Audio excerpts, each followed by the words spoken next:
అందరికీ నమస్తే. మనం కొద్ది రోజులుగా చూస్తూ ఉన్నాం. ఆంధ్రప్రదేశ్‌లో పీపీపీ మెడికల్ కాలేజెస్ పైన కావాలని ఒక దుష్ప్రచారం అనేది చేస్తూ ఉన్నారు. దీంట్లో నిజానిజాలు ఏంటనేది మనం ఫస్ట్ తెలుసుకోవాలి. పీపీపీ మోడల్ అంటే ఏంటి? Public private partnership. దీంట్లో ఆధిపత్యం ప్రభుత్వానిది ఉంటుంది. కానీ ప్రైవేటైజేషన్ అంటే ఏంది? టోటల్ అది ప్రైవేట్ వాళ్ళకి అప్పజెప్పేయడం. టోటల్ ప్రైవేట్ కంపెనీ, దానికి ప్రభుత్వానికి ఎలాంటి సంబంధం ఉండదు. కానీ ఈ పీపీపీ మోడల్‌లో ఆధిపత్యం అంతా మొత్తం అబ్జర్వేషన్ ప్రభుత్వం యొక్క అబ్జర్వేషన్‌లో జరుగుతుంది. ఇది ప్రతి ఒక్కరూ బేసిక్‌గా తెలుసుకోవాల్సింది. అసలు నార్మల్ ఈ పీపీపీ మోడల్ ఎందుకు తీసుకొని వచ్చారు అని మనం చూస్తే, పీపీపీ మోడల్ వల్ల మనకు చాలా అడ్వాంటేజెస్ ఉన్నాయి. ఆ అడ్వాంటేజెస్ని ఉపయోగించుకొని అతి తక్కువ స్పాన్ ఆఫ్ టైంలో హాస్పిటల్స్ పూర్తి చేస్తే అది పేదవాళ్ళకి లాభం చేకూరుతుంది అనే ఒక మంచి ఉద్దేశంతో పీపీపీ మోడల్ కింద ఈ హాస్పిటల్స్ని ఇవ్వాలి అనే ఒక ఉద్దేశంతో చేశారు. ఈ దేశంలో అనేక రాష్ట్రాలలో కూడా ఈ పీపీపీ మోడల్ గ్రాండ్ సక్సెస్ అయింది. ఈ పీపీపీ మోడల్ ప్రాజెక్ట్స్లో ఈరోజు చూస్తే మనం పీపీపీ మోడల్ హాస్పిటల్స్ వల్ల పేదవాళ్ళకి ఉచితంగా అంటే ఫ్రీ సీట్స్ ఎక్కువ వస్తాయి. అదేవిధంగా హాస్పిటల్స్లో బెడ్స్ కూడా పేదవాళ్ళకి ఎక్కువ వస్తాయి. ఈ విధంగా ఉంటుంది. ఇది మనం ప్రతి ఒక్కరు తెలుసుకోవాలి. అసలు దీంట్లో గతంలో జగన్మోహన్ రెడ్డి గారు చెప్తూ ఉన్నారు కదా ఒక మోడల్ అని. ఆ మోడల్లో చేస్తే ఎలా ఉంటుంది, పీపీపీ మోడల్లో చేస్తే ఎలా ఉంటుంది అనేది మనం ఒకసారి చూద్దాం క్లారిటీగా. ఇప్పుడు మొత్తం ఇక్కడ చూస్తే ఒక బ్రీఫింగ్గా చూసుకుంటే ఇక్కడ ఒక 10 పాయింట్స్ అందరికీ అర్థమయ్యే విధంగా ఇక్కడ చూసుకుంటే ఒక అవుట్ పేషెంట్ మాత్రమే గతంలో ప్రతిపాదించే మెడికల్ కాలేజీల్లో పీపీ మెడికల్ కాలేజీలు ఉచితం. ఇవి రెండిట్లో ఎక్కడన్నా ఈక్వల్. మిగతా అన్ని పర్సెప్షన్స్లో చూస్తే పీపీపీ మెడికల్ కాలేజెస్లో అడ్వాంటేజెస్ ఉన్నాయి. ఏంటంటే అది ఖర్చు విషయంలో కావచ్చు, అదేవిధంగా నిర్మాణ సమయంలో కావచ్చు, మెడికల్ సీట్లలో కావచ్చు, వచ్చే 20 ఏళ్ళు ఎంతమంది డాక్టర్లు అవుతారనే విషయంలో కావచ్చు, పేదలకు ఉచిత వైద్యంలో కావచ్చు, అవుట్ పేషెంట్స్ కావచ్చు, ఇన్ పేషెంట్ కావచ్చు, ప్రపంచ స్థాయి సౌకర్యాలు ఎక్కడ ఉంటాయనేది కావచ్చు, యూనివర్సల్ హెల్త్ పాలసీ కావచ్చు, సూపర్ స్పెషలిస్ట్ డాక్టర్లు ఎక్కడ ఉంటారని కావచ్చు. వీటన్నిటిలో చూసుకుంటే గతంలో జగన్మోహన్ రెడ్డి గారు చెప్పే మెడికల్ కాలేజీల కన్నా పీపీపీ మెడికల్ కాలేజీల్లో ఎక్కువ అడ్వాంటేజెస్ ఉన్నాయి. ఇది క్లారిటీగా ప్రతి ఒక్కరు తెలుసుకోవాలి. ఇప్పుడు ఫైనల్గా ఏంటి, ఎవరికైనా పేదవాళ్ళకి మంచి జరగాలి, పేద ప్రజలకి వైద్య సేవలు అందుబాటులో ఉచితంగా రావాలి, అదే మెయిన్ లక్ష్యం. ఇక్కడ చూసుకుంటే ఆ విధంగా పీపీపీ మెడికల్ కాలేజెస్లో జగన్ చెప్పేదానికన్నా ఎక్కువ అడ్వాంటేజెస్ ఉన్నాయి. అది మనం ఒక్కొక్కటిగా క్లారిటీగా అందరం తెలుసుకోవాలి. తెలుసుకుని ఒక 10 మందిని చైతన్యవంతం చేయాల్సిన బాధ్యత ఉంది. ఎందుకంటే ఈరోజు రాజకీయాల్లో తిమ్మిని బొమ్మిని చేయడం ఇవి చూస్తూ ఉంటాం. ఈరోజు జగన్మోహన్ రెడ్డి గారు ఒక విష ప్రచారం చేస్తున్నారు. గతంలో కూడా చూసాం ఆయన విష ప్రచారాలు. జగన్ అంటేనే ఫేక్, ఫేక్ అంటేనే జగన్ అన్నట్టు ఆల్రెడీ నానుడు ఉంది. ఎందుకంటే వాళ్ళ బాబాయ్ గారు చనిపోయి ఉంటే దాన్ని ఎవరిపైన దోసేశారో మనం చూసాం. ఆయన పైన కోడికత జరిగితే అది ఏ విధంగా డ్రామా ఆడాడో చూసాం. ఒకప్పుడు పట్టిసీమ విషయంలో ఏ విధంగా డ్రామా ఆడారో చూసాం. పింక్ డైమండ్ విషయంలో ఏ విధంగా డ్రామా ఆడి చూసాం. ఇప్పుడు ఇదే విధంగా మెడికల్ కాలేజీల పైన కూడా అదే డ్రామా ఆడుతున్నారు. ఇది ప్రతి ఒక్కరు తెలుసుకోవాలి. అదేవిధంగా పీపీపీ మెడికల్ కాలేజ్ యొక్క వాళ్ళ అడ్వాంటేజెస్ కూడా ప్రతి ఒక్కరు తెలుసుకోవాలని చెప్తూ ఉన్నాం. ఒక్కొక్కటి చూద్దాం. ఫస్ట్ ఆఫ్ ఆల్ మనం చూసుకుంటే ఈ పీపీపీ మెడికల్ కాలేజీల కింద మనం చూసుకుంటే మొత్తం ఖర్చు చేయడానికి 8,480 కోట్లు అవసరం అవుతుంది. ఒక్కసారి చూసుకుంటే ఈ ఏవైతే 17 మెడికల్ కాలేజీలు, కానీ గత ప్రభుత్వం 5 ఏళ్లలో ఖర్చు చేసింది. అంటే జగన్మోహన్ రెడ్డి గారు ఉన్నప్పుడు ఈ మెడికల్ కాలేజీలపైన జగన్మోహన్ రెడ్డి గారు ఇంత ఈరోజు మాట్లాడుతున్నారు కదా, గతంలో ఆయనకి ప్రేమనుంటే కేవలం 8,480 కోట్లే కదా ఆ రోజు ఎందుకు ఆయన ఖర్చు చేయలేకపోయాడు?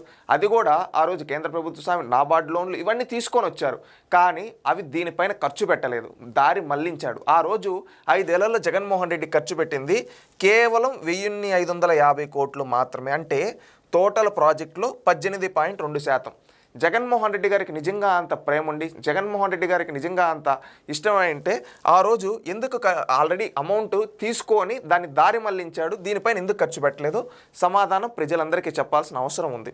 ఇంకొకటి, ప్రస్తుత ప్రభుత్వ విధానంలో పీపీపీ మోడల్లో ఎప్పుడు జూన్ 2024లో ప్రభుత్వం ఏర్పడింది, జూన్ 12. అప్పటి నుంచి ఇప్పుడు వరకు కేవలం ఒక్కేడాదిలో చేసిన ఖర్చు ఎంతో తెలుసా? 786.82 కోట్లు. అంటే జగన్మోహన్ రెడ్డి చెప్పే 5 ఏళ్లలో ఖర్చు చేసింది 1,550 కోట్లు అయితే, ఇక్కడ చంద్రబాబు నాయుడు గారు కేవలం కూటమి ప్రభుత్వం 786.82 కోట్లు, అంటే 9.2% పూర్తి చేసింది. అంటే ఇక్కడ చూస్తే జగన్మోహన్ రెడ్డి 5 ఏళ్లలో నాకు ప్రేమ అని చెప్పుకుని జగన్మోహన్ రెడ్డి ఖర్చు పెట్టింది ఇంతే, కానీ ఒక్కేడాదిలో నేను 786 కోట్లు కూటమి ప్రభుత్వం ఖర్చు పెట్టి ఇక్కడ ఎవరు మంచి చేశారు అనేది రాష్ట్ర ప్రజలు ఒక్కసారి ఆలోచించాల్సిన అవసరం ఉంది. జగన్మోహన్ రెడ్డి గారికి నిజంగా అంత ప్రేమ ఉంటే ఆ రోజు అది ఖర్చు పెట్టకుండా ఎందుకు దారి మళ్లించాడో సమాధానం చెప్పాల్సిన అవసరం ఉంది. ఈరోజు కూటమి ప్రభుత్వం ఒక బాధ్యతతో ఇంత కంప్లీట్ చేసింది. ఇది ప్రతి ఒక్కరూ తెలుసుకొని 10 మందికి చెప్పాల్సిన అవసరం ఉంది. ఇప్పుడు జగన్మోహన్ రెడ్డి గారు చెప్పే దాని ప్రకారంగా మనం చూస్తే ఈ మెడికల్ కాలేజీలు పూర్తవడానికి ఎన్ని సంవత్సరాలు, ఆయన మొన్న ప్రెస్ మీట్లో కూడా చెప్పాడు, మెడికల్ కాలేజ్ అంటే అప్పుడే ఎట్ అయిపోతుంది, కడుతూ కడుతూ కడుతూ కడుతూ పోతాం. అప్పుడు అన్నారు కదా పెంచుకుంటూ పోతామని, అలాగా కడుతూ కడుతూ కడుతూ పోతామని. ఆ విధంగా కడుతూ కడుతూ పోతే 20 నుంచి 25 సంవత్సరాలు పడుతుంది ఈ 17 మెడికల్ కాలేజీలు పూర్తవడానికి. ఆ 20 సంవత్సరాలకు ఉండేది ఎంతమంది, లేని వాళ్ళు ఎంతమంది, ఒక్కసారి ఆలోచించండి. అదే ఇప్పుడు చంద్రబాబు నాయుడు గారు ప్రతిపాదించే పీపీపీ మోడల్లో కడితే 2 నుంచి 2.5 ఏళ్లలో ఈ 17 కాలేజీలు పూర్తి వసతులతో అందుబాటులోకి వస్తాయి విత్ హాస్పిటల్స్. ఇక్కడ మనం చూసుకుంటే ఈ దేనివల్ల లాభం ప్రజలకి? ఇక్కడ జగన్మోహన్ రెడ్డి గారు చెప్పే మోడల్ ప్రకారం 25 సంవత్సరాలు కట్టుకుంటూ పోదామా, చంద్రబాబు నాయుడు గారు చెప్పే మోడల్ కింద 2-2.5 సంవత్సరాల్లో పూర్తయి మన ఎవరికైతే అవసరాలు ఉన్నాయో మనందరికీ అందుబాటులోకి తీసుకొని వద్దామా? ఒక్కసారి ఆలోచించాల్సిన బాధ్యత మనందరిపైన ఉంది. ఎందుకంటే ఈ పీపీ మోడల్లో 2 నుంచి 2.5 ఏళ్లలో కంప్లీట్ అయిపోతే చంద్రబాబు నాయుడు గారికి మంచి పేరు వచ్చేస్తుంది. కనుక జగన్మోహన్ రెడ్డి గారు కావాలని ఒక కుట్ర కోణంలో అడ్డుకుంటూ ఉన్నారు. చంద్రబాబు నాయుడు గారికి పేరు రాకూడదు, అందుకని ప్రైవేటైజేషన్ అనే ఒక పదాన్ని తీసుకొని వచ్చి కావాలని దుష్ప్రచారం చేస్తున్నారు. అంటే మేము పట్టిన కుందేలకి 3 కాళ్ళు అని చెప్పి అంటారు కదా, ఆ విధంగా ఇది ప్రైవేటైజేషన్ అని చెప్పి కావాలని ఒక నానుడితో జగన్మోహన్ రెడ్డి మాట్లాడుతున్నాడు. ఇది ప్రజలందరూ తెలుసుకోవాలి, రాష్ట్రంలో ఉండే యువత అందరూ తెలుసుకొని 10 మందిని చైతన్యపరచాల్సిన బాధ్యత మనందరిపైన ఉంది. ఇక్కడ మనం చూసుకుంటే ఈ మెడికల్ కాలేజీల పైన గత ప్రభుత్వం చేసిన విధంగా చూస్తే మెడికల్ కాలేజీల్లో సీట్లు ఎన్ని సీట్లు ఉన్నాయి, ఏ విధంగా ఉన్నాయనేది మనం ఒకసారి చూద్దాం. జగన్మోహన్ రెడ్డి గారు చెప్పే విధానం ప్రకారం ఏడాదికి కేవలం 500 మెడికల్ సీట్లు మాత్రమే లభిస్తాయి. దాంట్లో కన్వీనర్ కోట ఫ్రీ సీట్లు ఎన్నో తెలుసా? 213 మాత్రమే. ఇక్కడ మిగతా 287 సీట్లు సెల్ఫ్ ఫైనాన్స్ ఎన్ఆర్ఐ కోట జీవో నెంబర్ ఎంఎస్ నెంబర్ 107-108 కింద ఇచ్చాడు. అంటే మనం చూసుకుంటే జగన్మోహన్ రెడ్డి ఏమంటున్నాడు, ప్రభుత్వ మెడికల్ కాలేజీలు అంటున్నాడు. ప్రభుత్వ మెడికల్ కాలేజీల్లో మేనేజ్మెంట్ కోట ఎందుకు ఉంటుంది? ఒక్కసారి ఆలోచించండి ప్రజల్లారా.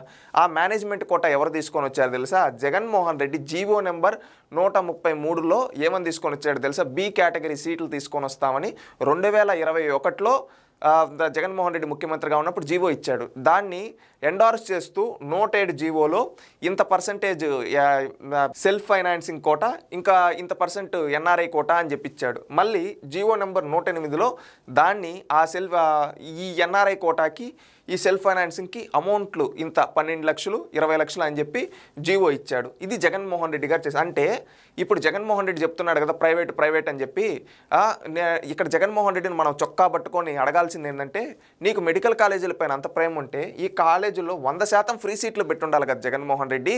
ఎందుకు కేవలం 42% మాత్రమే ఫ్రీ సీట్లు పెట్టి మిగతాదంతా management quota self finance NRI quota ఎందుకు తీసుకొని వచ్చామని మనం నిలదీయాల్సిన అవసరం ఉంది. ఎందుకంటే జనాలకి ఏమీ తెలియదని చెప్పి ఈరోజు విషప్రచారం చేస్తున్నావు కదా, మేనేజ్మెంట్ కోట ఎందుకు తీసుకొని వచ్చావు ప్రభుత్వ మెడికల్ కాలేజీల్లో? దీనికి సమాధానం చెప్పాల్సిన బాధ్యత నీపై ఉంది. ఆంధ్రప్రదేశ్ రాష్ట్రంలో ఉండే ప్రతి ఒక్కరు జగన్మోహన్ రెడ్డిని నిలదీయాలి, ఎందుకు తీసుకొని వచ్చామని. కేవలం నువ్వు ఎంత 42% ఇచ్చావు ప్రభుత్వ మెడికల్ కాలేజీలు అని చెప్పి ఫ్రీ సీట్లు. ఇదేనా జగన్మోహన్ రెడ్డి విధానం? ఇప్పుడు కూటమి ప్రభుత్వం ఎన్ని ఇస్తూ ఉంది అంటే ఈ పీపీపీ మోడల్ కింద కడితే మెరుగైన వసతులు కలిస్తే ఒక్కొక్క కాలేజీలకి 150 చొప్పున ఎక్స్ట్రాగా వేసుకున్న 150 చొప్పున వేసుకుని 2550 సీట్లు వస్తాయి. ఇంకొకటి ఏంటంటే తక్కువ 100 సీట్లు అనుకున్న 1700 సీట్లు ఈ 17 మెడికల్ కాలేజీల్లో వస్తాయి. ఇందులో ఫ్రీ కోట 850. ఎందుకో తెలుసా? ఇక్కడ జగన్మోహన్ రెడ్డి 42% ఇస్తే ఇక్కడ చంద్రబాబు నాయుడు గారు 50% ఇస్తున్నారు ఈ పీపీపీ మోడల్ కింద. ఇక్కడ ఫైనల్గా పేద ప్రజలకు మంచి జరుగుతుంది కదా. అంటే జగన్మోహన్ రెడ్డి చెప్పే మోడల్లో 42% ఫ్రీ కోట, ఇక్కడ చంద్రబాబు నాయుడు గారు చెప్పే పీపీపీ మోడల్లో 50% ఫ్రీ కోట వస్తాయి. అప్పుడు పేద ప్రజలకు న్యాయం జరుగుతుందా జరగదా? ఖచ్చితంగా న్యాయం జరుగుతుంది. ఇది ప్రతి ఒక్కరూ తెలుసుకోవాలి. ఇక్కడ జగన్మోహన్ రెడ్డి చెప్పేది 42% ఫ్రీ సీట్లు అయితే చంద్రబాబు నాయుడు గారు చెప్పేదాని ప్రకారం 50% ఫ్రీ సీట్లు వస్తాయి. ఇప్పుడు పేదవాళ్ళకి ఎక్కువ సీట్లు వస్తాయి. ఇప్పుడు ఈ పీపీపీ మోడల్ పైన ఏడ్చే వైసీపీ నాయకులు ఎందుకు దొంగేడుపులు ఏడుస్తున్నారు? ఇక్కడ జగన్మోహన్ రెడ్డి గారు తెచ్చిన దానికంటే చంద్రబాబు నాయుడు గారు ఎక్కువ ఫ్రీ సీట్లు ఇస్తున్నారు కదా, దీనివల్ల పేదవాళ్ళకి ఎక్కువ సీట్లు వస్తాయి కదా. ఇది ప్రతి ఒక్కరూ ఆలోచించాలని మనస్ఫూర్తిగా కోరుకుని ఇది ప్రతి ఒక్కరికి తెలియజేయాలి, చైతన్యవంతం చేయాల్సిన బాధ్యత మనందరిపైన ఉందని తెలియజేసుకుంటున్నాం. ఇంకొకటి, గత ప్రభుత్వ విధానం ఏంటంటే మొత్తం 17 మెడికల్ కాలేజీలు పూర్తి అవడానికి 20 నుంచి 20 సంవత్సరాలు పడుతుంది. కాబట్టి ఈ మధ్య కాలంలో ఎవరు డాక్టర్లు కాలేరు, ఎందుకంటే ఆ కాలేజీలే పూర్తయి ఉండవు, అక్కడ సీట్లే ఉండవు. ఇంకా ఆటోమేటిక్గా డాక్టర్లు ఎక్కడి నుంచి వస్తారు? డాక్టర్లు ఉండరు. అదేంటంటే జగన్మోహన్ రెడ్డి చెప్పినట్టు కట్టుకుంటూ పోతూ ఉంటారు, కానీ అక్కడ ఒక్క డాక్టర్ కూడా తయారవ్వడు. ఆయన స్వార్థం కోసం బలి చేస్తాడు. ఇది జగన్మోహన్ రెడ్డి విధానం. కానీ ఇప్పుడు పీపీపీ మోడల్ చెప్పే విధానం ప్రకారం మనం చూస్తే 2 ఏళ్ల కాలేజీలు అన్ని వసతులతో పూర్తవుతుంది. 2-2.5 ఏళ్ళ పూర్తయితే రానున్న 20 ఏళ్ల కాలంలో 34,000 మంది ఎంబీబీఎస్, 16,000 మంది పీజీ డాక్టర్లు తయారవుతారు. మొత్తం ఓవరాల్గా వేసుకుని ఒక 50,000 మంది డాక్టర్లు తయారవుతారు. ఇప్పుడు జగన్మోహన్ రెడ్డి గారు చెప్పే విధానం ప్రకారం కేవలం మనం ఎంతమందిని ఒక్క డాక్టర్ కూడా అవ్వలేడు ఈ 20-25 ఏళ్ళు. కానీ ఇక్కడ పీపీపీ మోడల్లో దాదాపుగా 50,000 మంది వరకు డాక్టర్లు తయారవుతారు. అంతమంది డాక్టర్లు తయారైతే ఇక్కడ మన రాష్ట్రంలో వాళ్ళు వైద్య సేవలు అందిస్తే ప్రతి పేదవాడికి వైద్యం ఆటోమేటిక్గా అందుతుంది కదా. ఈ లాజిక్ వైసీపీ నాయకులు ఎందుకు మిస్ అవుతున్నారు? ఇది ప్రతి ఒక్కరూ తెలుసుకొని 10 మందిని చైతన్యవంతపరచాల్సిన బాధ్యత. పీపీపీ మోడల్ ద్వారా అయితే రానున్న 20 ఏళ్ళు 50,000 మంది డాక్టర్లు రాబోతున్నారు. అదే జగన్మోహన్ రెడ్డి గారి విధానంలో అయితే గుండు సున్నా. ఇది ప్రతి ఒక్కరూ తెలుసుకోవాలని కోరుకుంటూ ఉన్నాం. అదేవిధంగా మెడికల్ కాలేజీలు పూర్తి కావడానికి జగన్మోహన్ రెడ్డి గారు చెప్పే విధానం ప్రకారం మెడికల్ కాలేజీలు పుట్టిన 20 నుంచి 20 సంవత్సరాలు. కాబట్టి ఈ మధ్యకాలంలో మనం ఎవరన్నా పేదవాళ్ళకి ఉచిత వైద్యం ఇవ్వగలుగుతామా? ఇవ్వలేము.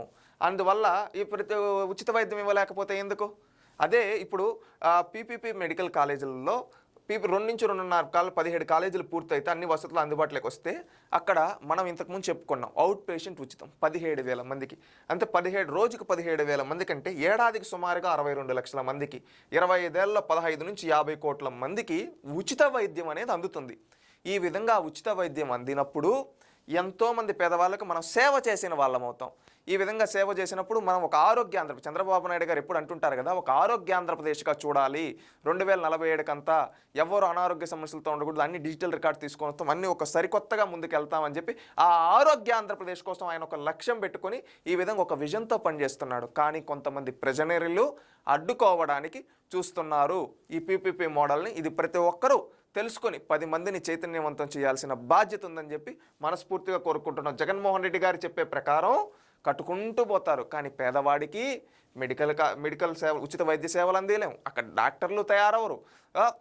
నష్టపోయేది ఎవరు? రాష్ట్ర ప్రజలు. అదే చంద్రబాబు నాయుడు గారు పీపీ మోడల్ ప్రకారం 2 నుంచి 2.5 ఏళ్ళ పూర్తయిపోతే పేద విద్యార్థులు ఎక్కువ మంది వస్తారు చదువుకోవడానికి, వాళ్ళు డాక్టర్లుగా తయారవుతారు, వాళ్ళు సమాజానికి సేవ చేస్తారు.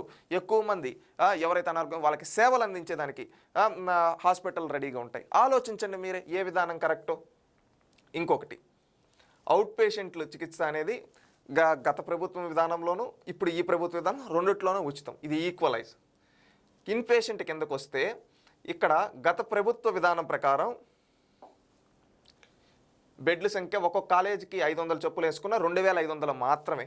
కానీ ఈ ప్రభుత్వ విధానం పీపీపీ మళ్ళీ 17 కాలేజీలు పూర్తి వసతులతో అందుబాటులోకి వస్తే 8,500 పడకలు ఉంటాయి. వీటిలో 5,900 పడకలు పేదవాళ్ళకి ఉచితంగా అందుబోతున్నాయి. ఇక్కడ కేవలం 2,500 మాత్రమే. కానీ ఇక్కడ 5,950 బెడ్లు పేదవాళ్ళకి ఉచితంగా రాబోతున్నాయి. అంటే ఇక్కడ పేదవాళ్ళకి లాభం చేకూరుతున్నట్టే కదా. ఈ విధంగా పేదవాళ్ళకి లాభం చేకూరితే 10 మందికి సహాయం చేసిన వాళ్ళమే అవుతాం కదా. కానీ ఈ జగన్మోహన్ రెడ్డి ఎందుకు పేదవాళ్ళకు ఉచితంగా బెడ్లు వస్తాయి ఈ విధంగా రానున్న రోజుల్లో అంటే ఎందుకు ఏడుస్తున్నాడు? ఈయన ఏడుపు ఎవరిపైన? పేదలపైన, ప్రభుత్వం పైన. ఒక్కసారి సమాధానం చెప్పాల్సిన బాధ్యత జగన్మోహన్ రెడ్డి గారి పైన. ఎందుకు ఈ ద్వంద్వ వైఖరి జగన్మోహన్ రెడ్డి గారు? చెప్పండి. ఇంకొకటి, గతం ప్రభుత్వం చెప్పేదాని ప్రకారం చూస్తే అత్యుత్తమ వైద్య సేవలు అనేది దొరకవు. ఎందుకంటే వాళ్ళు ఎవరు కడతారో ఎవరితో చేపిస్తారో తెలియదు. కానీ ఇక్కడ ఒక ట్రస్టులతో అనుభవజ్ఞులైన ఎవరైతే ఇప్పుడు టీటీడీ లాంటి ట్రస్ట్ కావచ్చు, సత్యసాయి లాంటి ట్రస్టులు కావచ్చు, మనం చూసుంటాం ఎన్నో ట్రస్టులు గొప్పగా వైద్య సేవలు అందిస్తుంటాయి. అలాంటి ట్రస్టుల ద్వారా ఇవి నిర్మితం అవుతాయి కాబట్టి ఎయిమ్స్ మాదిరి ప్రపంచ స్థాయి వైద్య సౌకర్యాలు ఉంటాయి. కాబట్టి పేదలకు సైతం అత్యుత్తమ నాణ్యతతో కూడిన వైద్య సేవలు మనం అందించగలుగుతాం. అంటే జగన్మోహన్ రెడ్డి గారు చెప్పే విధానం ప్రకారం ఆడ మంచి క్వాలిటీ ఆఫ్ ఎక్విప్మెంట్స్ ఉండవు, క్వాలిటీ ఆఫ్ డాక్టర్స్, అసలు డాక్టర్లే తయారవ్వరు ఈ 25 ఏళ్ళలో. మళ్ళీ అయినా ఎవరు ఉంటారో ఎవరు పోతారో మనకు తెలియదు. కానీ ఇప్పుడు చంద్రబాబు నాయుడు గారు చెప్పేదాని ప్రకారం ఇప్పుడు మనం ఈ విధంగా ఒక మంచి విధానంతో పీపీ మోడల్తో ప్రపంచ స్థాయి వైద్య సౌకర్యాలు ఉంటాయి. కాబట్టి పేదలకు సైతం అత్యుత్తమ నాణ్యతతో మనం అందించగలుగుతాం వైద్య సేవలు. అప్పుడు మనం పేదవాళ్ళ ఆరోగ్యాన్ని కాపాడగలుగుతాం. ఇంకొకటి, జగన్మోహన్ రెడ్డి గారు ఇంత చెప్పుకునే ఆయన గత ప్రభుత్వం మనం చూస్తుంటాం all India medical science AIIMS అని, అలాంటి ఎయిమ్స్కి నీళ్ళు ఇవ్వకుండా ఆపేశాడు జగన్మోహన్ రెడ్డి గారు ముఖ్యమంత్రిగా ఉన్న గత 5 ఏళ్ళు. ఎందుకు ఆపారు జగన్మోహన్ రెడ్డి గారు? మీకు నిజంగా హాస్పిటల్ల పైన అంత ప్రేమ ఉంటే 5 ఏళ్ళు మీరు ముఖ్యమంత్రిగా ఉండేటప్పుడు కనీసం అక్కడ వాళ్ళ రోడ్డు వేసుకునే దానికి కూడా పర్మిషన్ ఇవ్వకుండా వాళ్ళని అడ్డుకున్నారు. అదేవిధంగా అక్కడ వాళ్ళకి వాటర్ ఫెసిలిటీ కూడా కల్పించకుండా అడ్డుకున్నారు. ఈ విధంగా అడ్డుకున్నారే, మీకు నిజంగా హాస్పిటల్ పైన పేదవాళ్ళ వైద్యం పైన మీకు అభిమానం అంటే ఎవరు నమ్ముతారయ్యా మీ ద్వంద్వ వైఖరిని? ఆ రోజేమో ఎయిమ్స్ లాంటి ప్రపంచ స్థాయి హాస్పిటల్కి కనీసం నీళ్ళు ఇవ్వండి. మీరు ఈ మెడికల్ కాలేజీల పైన ఆ రోజు నిధులు మళ్లించి కాంట్రాక్టర్లకి డబ్బులు ఎగ్గొట్టిన మీరు ఈరోజు ఆ పీపీపీ మోడల్ని వ్యతిరేకిస్తున్నామంటే ప్రజలు ఎవరు నమ్మే పరిస్థితుల్లో లేరు. అది గుర్తుపెట్టుకోవాలని తెలియజేస్తున్నాం. అదేవిధంగా 2019 నుండి 24 వరకు యూనివర్సల్ హెల్త్ పాలసీ అనేది లేదు. కానీ ఇప్పుడు కూటమి ప్రభుత్వం యూనివర్సల్ హెల్త్ పాలసీ అమల్లో ఉంది. ఈ యూనివర్సల్ హెల్త్ పాలసీ ద్వారా ఏంటంటే ఈ రాష్ట్రంలో ఉండే 1.5 కోట్ల మంది కుటుంబాలు ప్రతి ఒక్కరికి ఎంత 25 లక్షల వరకు ఉచితంగా వైద్యం వాళ్ళు ఏ హాస్పిటల్లో చేసుకున్నా ఈ విధంగా పాలసీ క్రియేట్ చేసి ఇస్తున్నారు. గతంలో నువ్వు ఎందుకు చేయలేదయ్యా అంటే ఇప్పుడు ఈ పీపీపీ మోడల్ హాస్పిటల్లో ఏంటంటే యూనివర్సల్ హెల్త్ పాలసీ కూడా అమల్లో ఉంటుంది. అంటే 25 లక్షల వరకు ఎవరైనా ఉచితంగా వైద్యం చేసుకోవచ్చు. దీనివల్ల పేదవాళ్ళకి లాభమే కదా జరిగేది, మధ్యతరగతి వాళ్ళకి లాభమే కదా జరిగేది. ఇంతమందికి లాభం చేకూరుతూ ఉంటే ఎందుకు అడ్డుకుంటున్నావు? గతంలో నీ హయాంలో ఆ యూనివర్సల్ హెల్త్ పాలసీ లేదు. కనీసం సీఎంఆర్ఎఫ్ కూడా ఇచ్చేవాడు కాదు, ఆరోగ్యశ్రీ బిల్లులు ఇచ్చేవాడు కాదు. కానీ ఈరోజు ఎన్టీఆర్ వైద్య సేవ కింద బిల్లు ఇస్తున్నారు, సీఎంఆర్ఎఫ్ ఇస్తున్నారు, యూనివర్సల్ హెల్త్ పాలసీ. ఈ విధంగా పేదవాళ్ళకి మంచిగా జరుగుతుంది. నువ్వు ఎందుకు అడ్డుకుంటున్నావు? సమాధానం చెప్పు. ఇది ప్రజలందరూ కూడా గమనించాల్సిన అవసరం ఉంది. అదేవిధంగా మనం చూసుకుంటే జగన్మోహన్ రెడ్డి చెప్పే కాలేజీల్లో స్పెషలిస్ట్ డాక్టర్లు ఎవరు అందుబాటులో ఉండరు. గత 5 ఏళ్ళ అవసరమైన డాక్టర్ నియామకాలే చేపట్టలేదు ఈ జగన్మోహన్ రెడ్డి. కానీ ఈ ప్రభుత్వం పీపీపీ మోడల్ ద్వారా కట్టిన ప్రతి హాస్పిటల్లో సూపర్ స్పెషలిస్ట్ డాక్టర్లు ఉంటారు. దీనివల్ల ఏంటంటే పేదవాళ్ళకి మంచి వైద్య సేవలు అందించగలుగుతాం, నాణ్యమైన వైద్యం అందించగలుగుతాం. దీనివల్ల ఇప్పుడు మీరు చూసినట్లయితే ఈ పీపీపీ మోడల్ ద్వారా రాష్ట్ర ప్రజలకు ఎటు చూసినా మంచే జరుగుతూ ఉంది. కానీ కొంతమంది వాళ్ళ రాజకీయ అవసరాల కోసం రాష్ట్ర ప్రజలకు మంచి జరగకుండా అడ్డుకుంటూ ఉన్నారు. గతంలో కూడా మీరు గుర్తు తెచ్చుకోండి, పట్టిసీమ కట్టి కృష్ణా డెల్టాకి నీళ్ళు ఇస్తామంటే ఆ రోజు ద్వంద్వ వైఖరి ప్రదర్శించి కావాలని దొంగేడుపులు ఏడ్చారు. అదేవిధంగా ఏదైనా మంచి కార్యక్రమం మొదలుపెట్టి దొంగేడుపులు ఏడుస్తారు. మొన్న డిఎస్సి లాంటి కార్యక్రమం చూసాం, అద్భుతంగా చేస్తూ ఉంటే 16,000 మందికి ఉద్యోగాలు ఇస్తూ ఉంటే దానిపైన కూడా కేసులు వేసి అడ్డుకున్నారు. అంటే రాష్ట్రానికి ఏదైనా మంచి జరుగుతుంటే అడ్డుకుంటున్నారు ఈ వైసీపీ నాయకులు.